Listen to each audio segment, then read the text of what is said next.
Welcome to A Word from the Word for February 1st. Today's passage, Galatians chapter 1. Today's key verse.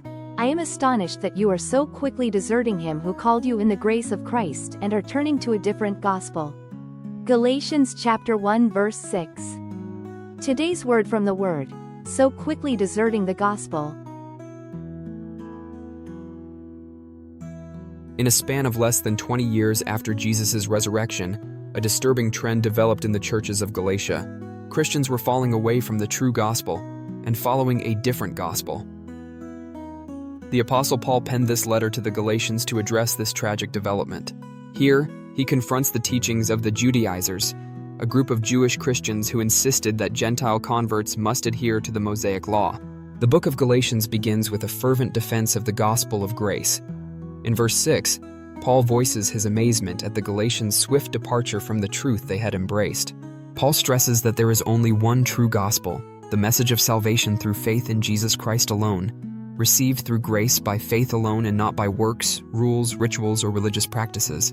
This serves as a reminder that confusion about the gospel is not a new phenomenon. Even in the early church, false teachings threatened to distort Christ's message.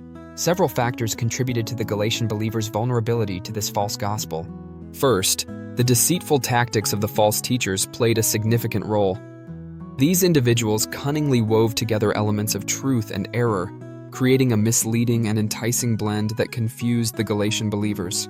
These false teachers were highly persuasive, appealing to familiar traditions or cultural practices known to the Galatians. Secondly, there was a misunderstanding of God's grace. The concept of salvation as a free gift from God through faith in Christ alone was a revolutionary and mind-blowing idea in their time. The false gospel, which emphasized works and human effort, likely felt more comfortable to their human logic and pride. Grace challenged their deeply rooted belief system of earning a good standing with God through good deeds. It represented a radical shift in their worldview. Paul firmly corrects their erroneous beliefs and underscores that there is only one true gospel, the message of receiving God's grace through faith in Jesus. How can one avoid being led astray by a false gospel? By firmly grasping the simplicity and sufficiency of Christ's sacrifice. The gospel of grace is not merely a suggestion or a starting point. It is the power of God for salvation to all who believe. Romans 1:16. Embrace it, hold fast to it, and do not be swayed by another gospel. Today, may you hold fast to the true gospel, embracing the simplicity and sufficiency of Christ's sacrifice. And may you be steadfast in your faith, unswayed by false teachings, and filled with the power of God's salvation.